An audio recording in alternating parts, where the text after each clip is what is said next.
एक कथा भक्तमाल जी में आती है। एक भक्त थे, उनका नाम था धन्ना जाट। क्या नाम था? बड़ी मधुर कथा है धन्ना जी की। धन्ना जी की कथा ऐसे प्रारंभ होती है कि सामान्य से परिवार में धन्ना जी का जन्म हुआ। देखो, ये हरिप्रिय हैं, इनको हरि प्रिय थे, लेकिन इनकी भक्ति से फिर ऐसी स्थिति हो गई कि ये हरि को प्रिय लगने लगे। तो धन्ना जी के यहां एक संत पधारे। संत की शालिग्राम जी की सेवा। और छोटे बालक जो होते हैं वो संतों को या घर में कोई भी बड़े बुजुर्ग आए या कोई भी श्रेष्ठ जन आए, वो क्या करते हैं, कैसे करते हैं, मेहमानों को देखते हैं बैठ के। तो महात्मा जी अपने ठाकुर जी की सेवा करते और धन्ना जी जाके उनके पास में बैठ जाते। पहले जल से स्नान, फिर दूध से स्नान, फिर घी से, फिर दही से, फिर शहद से, पंचामृत स्नान करा के बढ़िया इत्र लगा के ठाकुर जी को उर्द पुंड तिलक लगा करके माला तुलसी पधरा के विराजमान कर दिया। धन्ना जी को इतनी अच्छी लगी ये सेवा, रोज बैठ जाते, पूरी रात रोते, अपनी माँ से कहते मैया ये सुबह कब होगी। क्यों? वो सुबह होते ही बाबा के पास जाऊंगा, उनकी सेवा देखूंगा कैसे करते हैं। तो धन्ना जी रोज सेवा देखते, बड़े खुश होते। जैसे महात्मा का जाने का समय आया, धन्ना जी बिखर गए। कहां जा रहे हो आप? बोले बेटा अब हो गई हमारी सेवा पूरी, अब हम जा रहे हैं, फिर आएंगे कुछ साल बाद। धन्ना जी बोले तो आप चले जाओ, इनको छोड़ जाओ यहीं पे, ये ठाकुर जी यहीं रहे आए, मैं इनकी सेवा करूंगा। बाबा बोले अरे तुम छोटे बालक हो, तुमसे सेवा बनेगी नहीं बेटा, तुम जिद मत करो। धन्ना जी तो रोने लगे, बोले नहीं मैं सेवा करूंगा, मुझे तो ये चाहिए। जैसे कोई वस्तु के लिए बालक जिद करता है, ऐसे धन्ना जी ठाकुर जी के लिए जिद करने लगे। माता पिता परेशान, महात्मा अलग परेशान, क्या करें। और इतना रोवे कि महाराज पूरा घर अधर कर दिया, मोहल्ले वाले तक इकट्ठे हो गए। क्या हो गया? बोले धन्ना जी के महात्मा जी जा रहे हैं, उनके ठाकुर जी मांग रहा है धन्ना। अब किसी में ये हिम्मत भी नहीं कि महात्मा सिंह कहते दे जाओ। और कोई वस्तु हो तो ये भी कह देते हैं लोग दे जाओ, चलो हम दूसरी दे देंगे। ठाकुर जी की बात है भैया, कोई अपनी सेवा कैसे दे सकता है। धन्ना जी इतने रोए, सिर पटक पटक के रोने लगे छोटे बालक। महात्मा बोले बड़ी विडंबना, ठाकुर जी रक्षा करो, क्या करें। इतने महात्मा बाहर गए और गोल गोल काले से दिखने वाला एक पत्थर उठा लाए, उसमें बढ़िया घी भी लगा करके और इत्र लगा के सुगंधित कर दिया, उर्द पुंड तिलक लगा दिया ठाकुर जी जैसा। और अपने ठाकुर जी तो नीचे एक छोटे सिंहासन पर विराजमान कर दिए और बड़े सिंहासन पर वो पत्थर ला के रख दिया और बढ़िया सजा के। धन्ना रो रहे थे, उठा के गोद में ला, देख देख देख तेरे ठाकुर जी आगे देख। धन्ना जी जैसी मंदिर में, धन्ना जी की दृष्टि तो उन्हीं के ठाकुर जी पे, जय चाहिए। महात्मा बोले लाला देख, ऊपर सिंहासन पर बड़े ठाकुर जी बैठे और नीचे छोटे ठाकुर जी बैठे। वो बड़े वाले जो हैं वो तो हैं राजा ठाकुर, और ये छोटे वाले जो नीचे बैठे हैं ना, ये सिपाही ठाकुर। अब बता, मुझे तो राजा ठाकुर ज्यादा बढ़िया लग रहे हैं, मैं तो उनको ले जाऊंगा, लेकिन फिर याद रहियो जब जब मैं आऊंगा तब तब मेरे ठाकुर जी ऊपर बैठेंगे और तेरे वाले नीचे बैठेंगे, क्योंकि तू सिपाही ठाकुर जी मांग रहा है और मेरे ठाकुर जी तो राजा ठाकुर हैं। अब बालक को उस भाव से समझाया तो धन्ना जाट नहीं, मैं तो राजा ठाकुर लूंगा, आप ले जाओ सिपाही को। सिपाही ठाकुर जी के रूप में उनके निज ठाकुर जी थे। बाबा बोले अब ठीक है। घर वालों ने भी प्रणाम किया, जय हो महाराज जी, बड़ी आपने बुद्धि युक्ति लगाई। सबको लगा कि कंटक छूट गया, लेकिन यहां तो अब भक्ति प्रारंभ हुई थी धन्ना जी की। देखो, ठाकुर जी की सेवा के लिए जो व्यवस्था की प्रतीक्षा करते हैं, ठाकुर जी की सेवा के लिए अनुकूल समय की प्रतीक्षा करते हैं, उन लोगों के लिए प्रमाण है ये कथा। बाकी सेवा तो बाद की बात है। ठाकुर जी भी असली नहीं थे, धन्ना जी के सामान्य पत्थर था और धन्ना जी उनकी सेवा करते। रात भर मैया से कहते मैया पूजा की सामग्री मंगाओ ना, मुझे ठाकुर जी की सेवा करनी है। मैया कहती सुबह मंगा दूंगी, सुबह पीछे पड़ जाते, शाम को मंगा दूंगी, शाम को पीछे पड़ जाते, सुबह मंगा दूंगी, रोज टाल देती। एक दिन धन्ना जी अनशन पर बैठ गए, नन्हे से, भोजन नहीं करें, दूध नहीं पीवे, पानी नहीं पीवे। अब तो ये कि रात में सोए भी नहीं, मैया से बस ये कहें पूजा की सामग्री मंगाओ, पूजा की सामग्री मंगाओ। मां ने सहज भाव से कह दिया तेरे ठाकुर जी और तू इनका सेवक, सामग्री मैं क्यों लाऊं, अपने आप कर व्यवस्था। धन्ना जी निकल पड़े। महाराज पुष्प लियाए तोड़ करके, तुलसी लियाए, बढ़िया सुंदर माला बना ली। नन्हे से बालक ने जैसी उनको जैसे खेल खेल में सेवा करते हैं वैसी सेवा करते थे। ठाकुर जी को तिलक लगाना है, कहां से तिलक लावे, तो बाहर गए, एक ईंट फूटी पड़ी थी लाल लाल, उसी ईंट को लाए, पानी में घोल घोल के घिस घिस के उसी से तिलक बना दिया। ईंट को घिस करके उसका तिलक श्री ठाकुर जी को लगाया। ऐसी सेवा करने लगे, अपने संगी रखें, अपने संगी सुलामें, संगी मतलब खेल खेल की सेवा थी केवल। घर वालों को लगता था कि भैया दुनिया के लोग खिलौने से खेलते हैं, हमारा धन्ना जो है ये पत्थर को ही भगवान समझ के खिलौना इनसे ही खेल रहा है, बड़ा होगा तो बुद्धि आ जाएगी। परंतु किसी को क्या पता था कि भैया ऐसा भक्ति का बीज पिरो दिया है धन्ना जी के हृदय में। धन्ना जी भोग लगाते और भोग लगाने के बाद में पर्दा लगा करके वहीं बैठ जाते और बैठ करके प्रतीक्षा करते कि ठाकुर जी पा रहे होंगे। फिर धीरे से पर्दा हटा के देखते, अच्छा अभी पाई नहीं, ठीक है, फिर बैठ जाते, फिर प्रतीक्षा करते कब पाएंगे। खूब देर हो गई, नहीं पाई तो ठाकुर जी से बोले आप रोज भोजन अधूरा छोड़ देते हो। मैं भोजन अधूरा छोड़ देता हूं, मेरी मैया मुझे बहुत मारती है, लेकिन महात्मा जी मुझे ये बता के नहीं गए कि वो मैं आपके संग कर सकता हूं कि नहीं। मेरी मैया तो मुझे बहुत मारती है, लेकिन पता नहीं मैं कर सकता हूं कि नहीं। धन्ना जी के उस प्रिय भाव, भक्ति भाव पर ठाकुर जी रीझने लगे। एक दिन तो धन्ना जी हट करके बैठ गए, यदि आपने नहीं पाया तो मैं भी नहीं पाऊंगा। धन्ना जी ने थोड़ी देर देखा, थाली यथावत रखी है, नहीं पा रहे, तो ठाकुर जी की तरफ कमर करके लेट गए।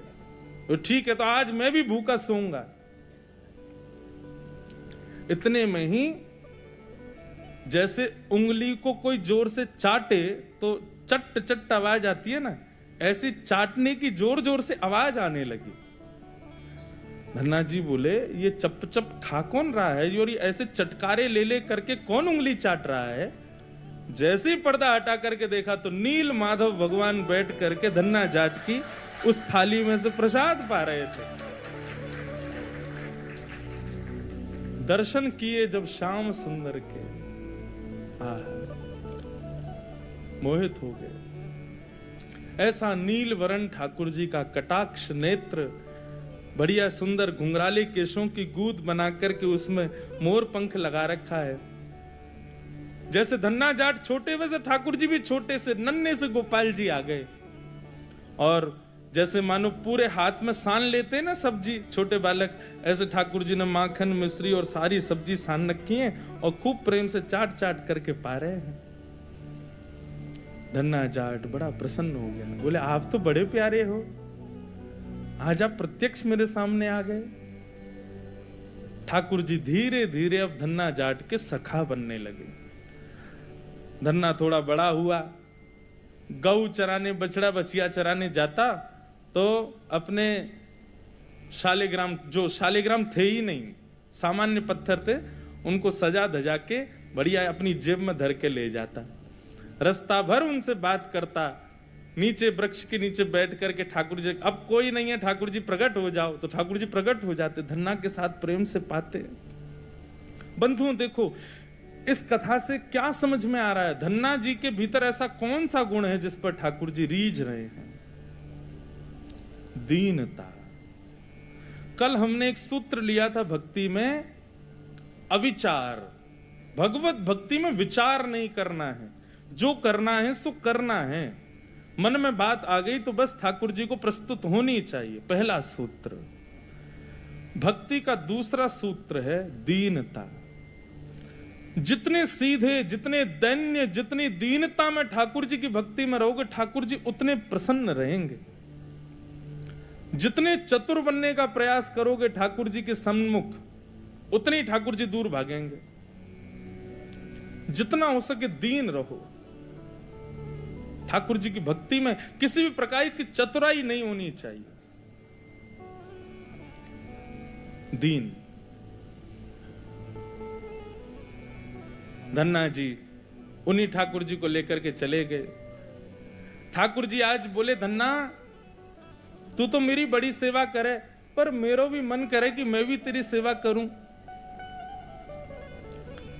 सब लोग इधर देखो, कथा सुनो। धन्ना जी बोले, ठाकुर जी ये उचित नहीं है। आप भगवान हो, आप एक ईश्वर तत्व हो, आपकी सेवा हम करें अच्छा लगता है, पर आप हमारी सेवा करो, ये कहां की शोभा है। ठाकुर जी बोले, नहीं धन्ना हम तो तुम्हारी सेवा करेंगे, हमें बताओ हम क्या करें। और भैया ये भक्ति, ये भक्त भगवान वाली बात थोड़ी है। यहां तो सखा हैं, आप हमारे सखा हो, हम आपके सखा। सखा तो आपस में मिल बांट के सब काम करें। बता भैया धन्ना हम क्या करें। धन्ना जाट बोले, तो फिर एक काम करो, आप हमारी गैया चराओ। ठाकुर जी बोले, ये तो हमारे जन्म जन्म को काम है, ये तो हम बड़ी निपुणता से करेंगे। और बंधुओं यही होता, धन्ना जाट अपने घर से गैया लेके जाता और वन में जाकर के ठाकुर जी को जैसे ही बाहर पधराता, इतने में वृक्ष के पीछे से ठाकुर जी आ जाते और ठाकुर जी कहते, धन्ना अब तू जाके आराम कर, हम गैया चरा देंगे। और सारी गैया ठाकुर जी चराते। शाम का समय जब होता तब धन्ना जी जाते और जाके ठाकुर जी को दोबारा अपनी जेब में रख के गैया लेके आ जाते। एक दिन वो महात्मा आ गए जो धन्ना जी को वो पत्थर दे के गए थे। जैसे ही घर पे आए तो धन्ना जी लेटे थे। महात्मा आके बोले, और बताओ भाई धन्ना सब ठीक? अरे गुरुजी आए, गुरुजी जय हो, गुरुजी प्रणाम आपके चरणों में। और बताओ वो कहाँ हैं तुम्हारे राजा भगवान? बोले, भगवान तो गैया चरावे गए हैं अभी, ये समय तो गैया चराने का है ना, गैया चरावे जामे वो रोज। महात्मा बोले, देखो कुछ भी बोलता है, ये अभी बालक ही है, छोटा ही है अभी। माता पिता ही बोले, कहाँ बताएं, ऐसी या की सोच है, गैया ने छोड़ आवे, पता ना कहाँ शाम को ले आवे उन्हें। अरे गुरुजी ये लोग मानते नहीं है मेरी बात। भाई सब लोग विराजमान हो जाओ बस, हाँ बैठ जाओ। क्या बता रहा था मैं? हैं? हाँ गैया चरावे जावे। गुरुजी बोले, तो फिर वो शिला कहाँ है जो हमने तुमको दी थी? बोले, उन्हीं की तो कह रहा हूं गुरुजी, वो गैया चराने गए। गुरुजी बोले, ये तो कुछ भी कह रहा है। नहीं नहीं गुरुजी आप विराजो, मैं आपको एक एक बात बताऊं। और उसने सारी बातें बताई, ठाकुर जी कैसे चटकारे लेके भोजन करते हैं, क्या क्या उससे बातें करते हैं, कैसे उसके संग खेलते हैं, कैसे उसकी पिद्दी पे चढ़ जाते हैं, वो ठाकुर जी की पिद्दी पे चढ़ जाता है। ऐसा मधुर भाव वो प्रस्तुत करे और गुरुजी बैठ के सुनते जाएं। बोले कि इतनी बड़ी बड़ी बातें झूठ में तो नहीं बोल सकता।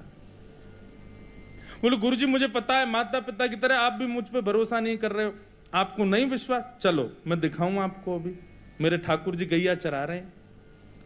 गुरुजी को लेकर के वन में गया तो वन में गैयाएं चर रही थी। बोले, कहाँ है तेरे ठाकुर जी? अरे देखो वो दोहरी गैया के पीछे पीछे हाँक रहे हैं, वाकू पीछे पीछे चल रहे हैं वाक्य, देखो ठाकुर जी दिख तो रहे। गुरुजी बोले, हमको नहीं दिख रहे। धन्ना जी दौड़ के ठाकुर जी के पास गए, बोले मेरे गुरुजी आए हैं, उनको दिख जाओ। भगवान बोले, उनको नहीं दिखेंगे हम बस तुमको ही दिखेंगे, तुम्हारे सखा हैं, तुमको दिखेंगे, सबको थोड़ी दिखेंगे। अरे भैया ऐसा मत करो। क्यों? बोले, आपको और मोको एक दूसरे से मिलवावे वाले तो गुरुजी हैं। गुरुजी यदि मुझको नहीं देके जाते आपको, तो आप मुझे कैसे मिलते? मेरे गुरुदेव हैं, इन्होंने ही तो मुझको दिया था आपको। ठाकुर जी रीझ गए, पुनः पुनः धन्ना को हृदय से लगाए, इसकी भक्ति ऐसा भाव। इतने में ही नील माधव नीलमणि ठाकुर जी प्रकट हो गए। और जैसे ही प्रकट हुए,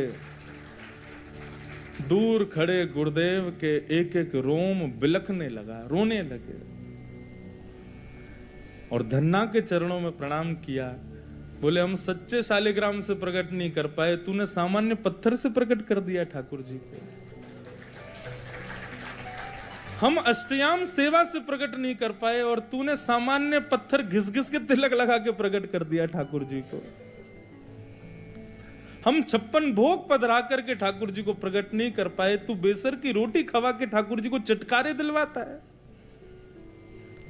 हम यहां ठाकुर जी से प्रार्थना करते हैं, कभी त्रिभंग लली से सीधे लली भी बन जाओ, ने पूरे दिन यूं ही खड़े रहो, दर्द है जाते हो, हाथ में ने हाथ सीधे कर लो। तू ठाकुर जी से गैया चरवा रहा है अपनी। धन्य है धन्ना तेरी भक्ति को। बंधुओं, ठाकुर जी को ऐसे प्रिय भाव अच्छे लगते हैं। आप नियम कितने करते हो, आप साधना कितनी करते हो, आप जप कितने करते हो, आप व्रत कितने करते हो, ये विशेष बात नहीं है, पर 10 मिनट भी ठाकुर जी के सन्मुख बैठते हो, किस भाव से बैठते हो, वो भाव प्रिय है। ठाकुर जी भाव का सेवन करते हैं। इतनी कथाएं सुनने के बाद भी, वृंदावन जाने के बाद भी, ऐसे संकीर्तन करने के बाद भी, तिलक लगाने के बाद भी यदि भाव प्रकट नहीं हुए तो कैसी भक्ति हमारी। समय व्यर्थ मत करो फिर भक्ति के पथ पर आके। अनुभूति हो, ठाकुर जी के ऐसे भाव प्रकट हो, तब हमारी भक्ति श्रेष्ठ है, तब हमारा तिलक लगाना श्रेष्ठ, हमारा एकादशी व्रत रखना श्रेष्ठ, हमारा गुरु मंत्र का जाप करना श्रेष्ठ। केवल नियम तक सीमित मत रहिए कि बस हमको नियम पूर्ण करना है, अपना हो गया काम, बस माला जपी छोड़े चल दिए काम को। नहीं, एक बात कहें, भक्ति में थोड़े हठीले बनो, ठाकुर जी से थोड़े थोड़े हट करो। नाथ, इतनी आयु होती जा रही है, हम बड़े होते जा रहे हैं, कब मिलोगे आप? बस 24 घंटे यूं ही बैठे रहोगे? हमको इससे सुख नहीं है। हमारे लिए तो आपको कुछ लीला तो करनी पड़ेगी, कभी कभी करो हट। सब भक्तों ने हट किया। आजकल लोग भक्त हट ही कहां करते हैं ठाकुर जी से। हाँ, हट करते हैं, किस बात का हट कर रहे हैं? काय को व्रत कर रहे हैं, हाथ में कपूर लेके बैठे हैं, हमारे पति के काम नहीं चल रहे, उसका हट कर रहे हैं। बच्चे हमारी सुनते नहीं, उसका हट कर रहे हैं। घर में विपत्तियां आ गई, इसका हट कर रहे हैं। कभी श्याम सुंदर हमसे रीझ हैं, इस बात का हट नहीं करते। बहुत प्रिय भाव है। श्याम सुंदर सदा हमको प्यारे रहे, हम उन्हीं के रहे, वो हमारे रहे। श्याम सुंदर सदा हमको प्यारे रहे, हम उन्हीं के रहे, वो हमारे रहे। श्याम सुंदर सदा हमको प्यारे रहे, हम उन्हीं के रहे, वो हमारे रहे। श्याम सुंदर सदा हमको प्यारे रहे, हम उन्हीं के रहे, वो हमारे। मोह माया की नदियाँ बही जा रही, मोह माया की नदियाँ बही जा रही, मन की ममता को खींचे चली जा रही, मन की ममता को खींचे चली जा रही, मन की ममता को खींचे चली जा रही, मन की ममता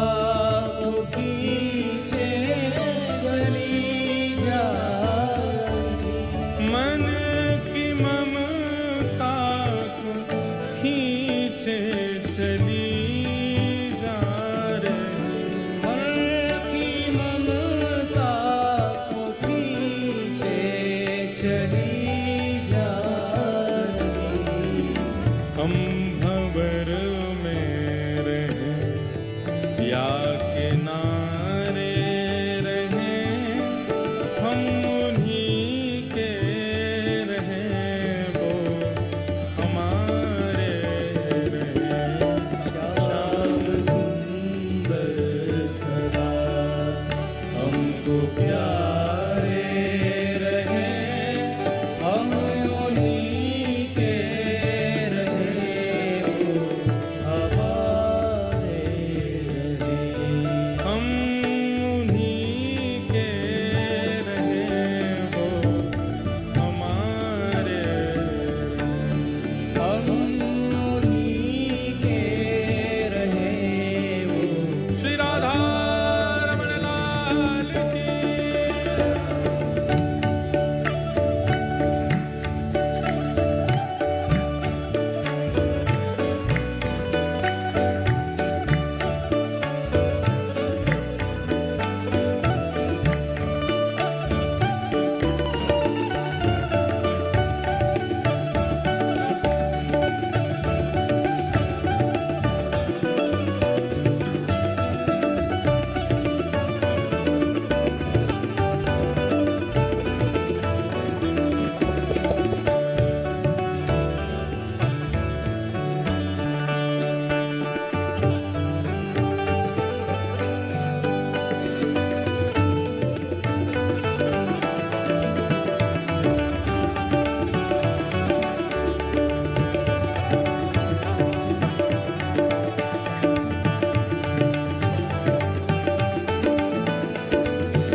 एक नियम बना लीजिए अपना।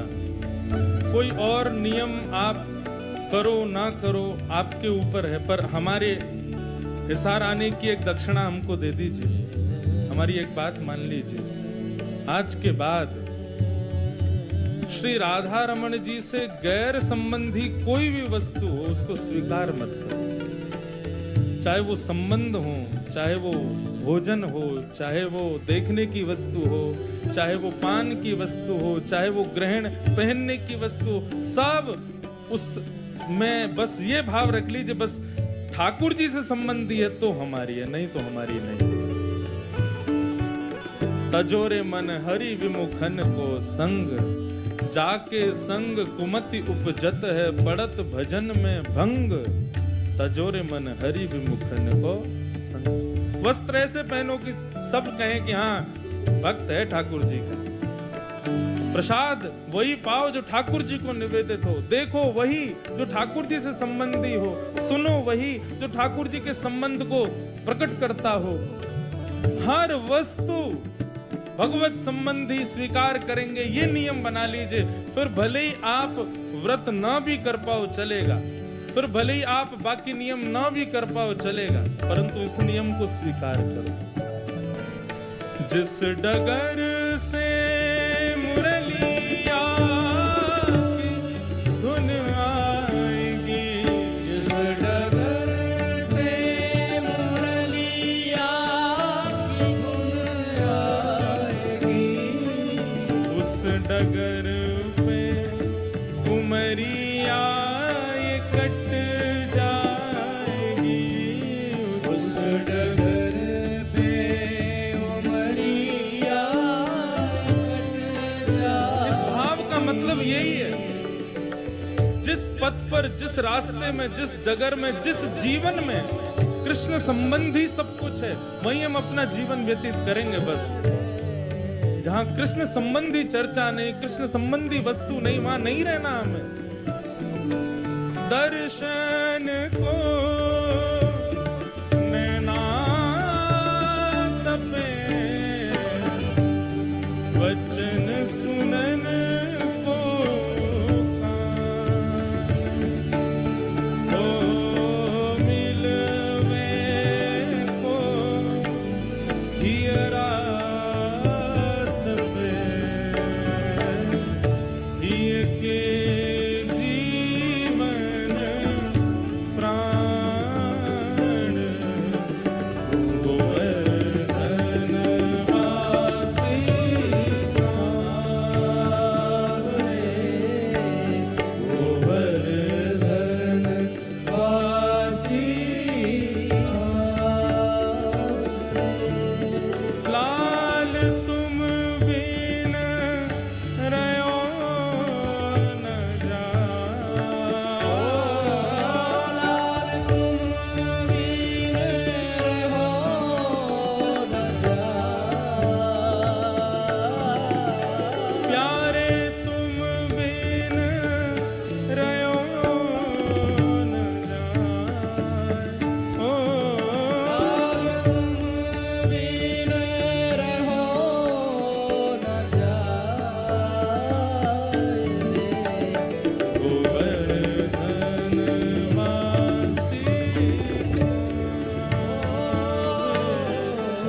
जिस डगर से मुरलिया की धुन आएगी, जिस डगर से मुरलिया की धुन आएगी, उस डगर पे उमरिया कट जाएगी, उस डगर पे उमरिया कट जाएगी, उस डगर पे उमरिया कट जाएगी, उस डगर पे उमरिया कट जाएगी।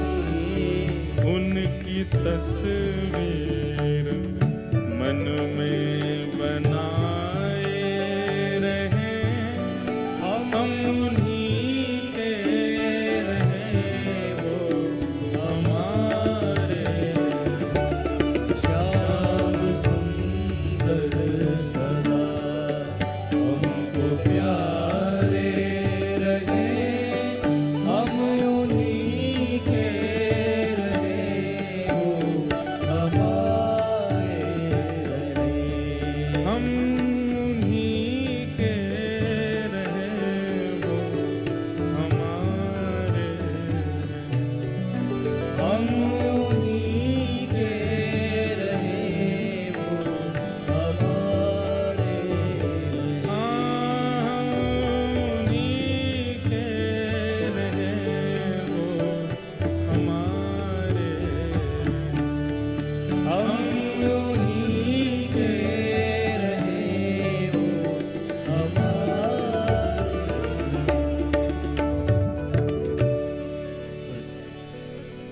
हमें उनका प्रिय बनना है। वो तो सबके प्रिय हैं ही।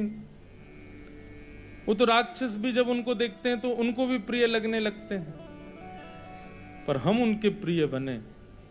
सूरदास को प्रिय ठाकुर जी लगते थे ऐसा नहीं कहते, संत जन कहते हैं सूरदास ठाकुर जी को प्रिय लगते थे। मीराबाई ठाकुर जी को प्रिय लगती थी, गोपियां ठाकुर जी को प्रिय लगती थी, गोपाल भट्ट गोस्वामी ठाकुर जी को प्रिय लगते थे, हितरवंश महाप्रभु ठाकुर जी के प्रिय थे। पर हमारे लिए क्या कहेंगे लोग? इनको ठाकुर जी अच्छे लगते हैं। हमारे लिए कोई क्यों नहीं कहता कि ये ठाकुर जी को प्रिय है? हमारे भजन की उपलब्धि इसी में कि हम ठाकुर जी के प्रिय बने। धन्ना के भक्ति भाव को संत ने प्रणाम किया, बोले कि हम तो भैया सच्चे शालिग्राम में से ना प्रकट कर पाए, तेने पत्थर में से प्रकट कर दिए।